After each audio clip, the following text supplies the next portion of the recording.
This is Hagia Sophia like you've never seen it. From the moment you enter, the scale hits you. Every detail matters. The dome, the shadows, the golden mosaics, faithfully recreated. Feel the silence. It's peaceful, meditative, almost spiritual. Move freely. Walk through corridors, study ancient architecture, explore without limits. Follow a curated tour or just wander on your own. This is more than a VR. It's a respectful recreation of one of humanity's greatest monuments. A must-see VR experience. Whether you love history, art, or VR tech, this will amaze you. Discover more VR at vrgo.site.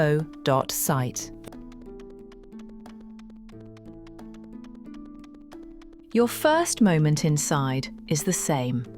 Opening the door, metaphorically, and feeling dwarfed beneath the massive dome.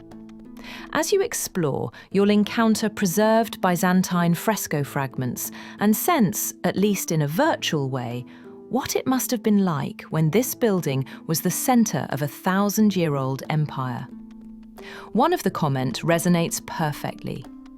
You have a wonderful chance to find yourself inside the greatest shrine of the greatest city. This grandeur is embodied in the spirit of the temple's interior. That feeling of space, history, and atmosphere is one of the strongest draws of this experience. On a hill overlooking the Sea of Marmara and the Bosphorus, Hagia Sophia has gone through various transformations since it was built in what is now Istanbul in 537, and it remains one of the most important monuments of the world. And now it will once again house prayers while remaining open for visitors. But let's first look at how the majestic structure came into being and how it functioned over time. Byzantine Emperor Constantius II commissioned the construction of the first Hagia Sophia in 360. It was built with a wooden roof and was soon burned to the ground in riots. Theodosius II built a second version as a grand marble structure in 415, which was razed to the ground for the second time during the Nika Revolt in 532. Some fragments of that building still remain today. The building that does remain today was built in 537 during the reign of Emperor Justinian I, whose desire was to build the largest church of his time. According to oral tradition, after its completion, he exclaimed, "Solomon, I have surpassed you," referring to the first temple built by King Solomon. Hagia Sophia then remained the world's largest church for nearly 1,000 years. The church was fortified and turned into a mosque after the Ottoman Sultan Mehmed II conquered Istanbul in 1453. The Sultan kept the name Hagia Sophia while he had the church repurposed as a mosque after covering mosaics along its walls with plasters. He also added Islamic features such as minarets and a mihrab, a niche in the wall where the Muslim imam would lead prayer in the direction of Mecca. It remained the principal mosque in Istanbul right up until 1616, when construction on the Sultan Ahmet Mosque, also known as the Blue Mosque, was finally completed. In 1931, the founder of the Byzantine Institute of America, Thomas Whitmore, traveled to Istanbul and obtained the permission of Mustafa Kemal Atatürk, the first president of the Republic of Turkey, to oversee the removal of plaster covering the Byzantine mosaics in Hagia Sophia and turn it from a mosque into a museum. The 1972 book, Hagia Sophia, A History of Constantinople, quotes Whitmore as saying, "Santa Sophia was a mosque the day I talked to him. The next morning, when I went to the mosque, there was a sign on the door written in Atatürk's own hand. It said the museum is closed for repairs."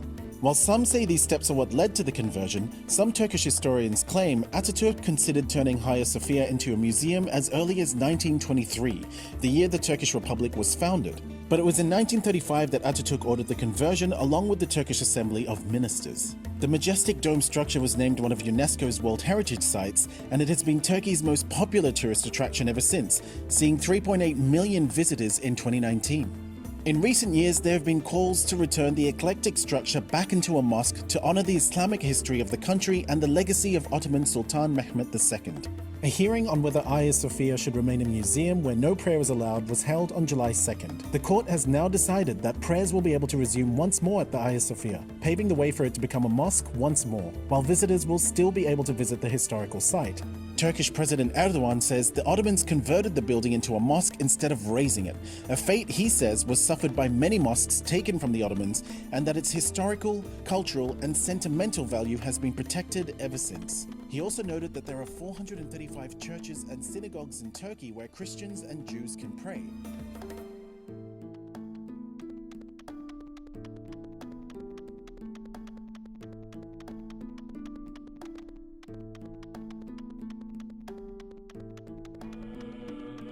The secret of the mosaic in Hagia Sophia.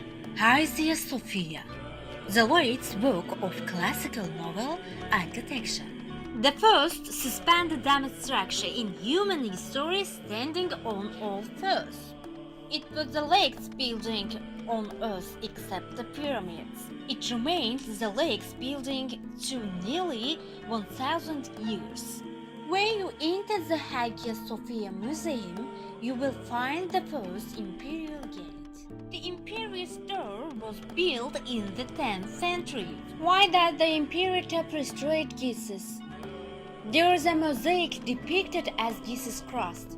Jesus Christ, located in the middle of the mosaic, is pictured sitting on a throne.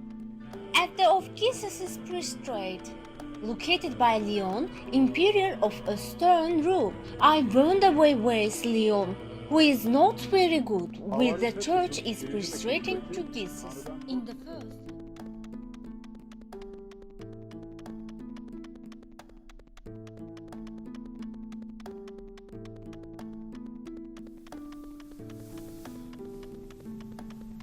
أعوذ بالله من الشيطان الرجيم.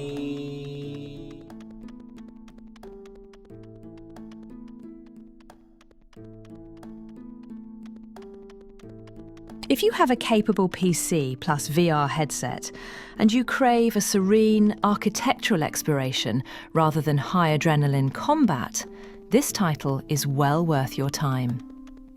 Expect to stroll ancient halls, press a handful of interactive triggers, marvel at domes and mosaics, and walk away feeling you visited a marvel of the world.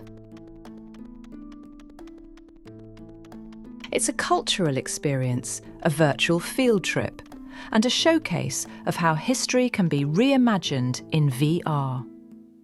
If more AAA studios took this approach, combining architecture, art, and immersion, we'd see even more of VR's potential realised.